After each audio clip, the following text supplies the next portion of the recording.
The current landscape is promising. More technologies are finally getting to patients. There are clinical trials ongoing right now for different areas.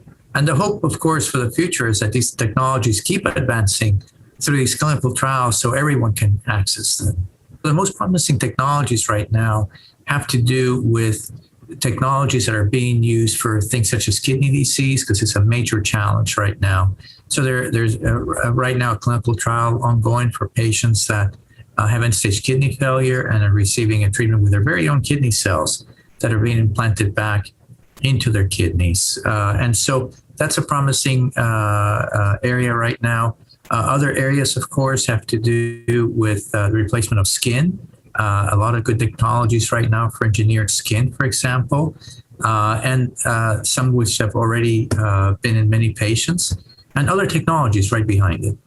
So one of the major challenges in the field still remains vascularization of large segments of solid tissue. We can, in fact, vascularize, flat structures such as skin, tubular structures such as blood vessels, hollow non-tubular organs such as the bladder, for example.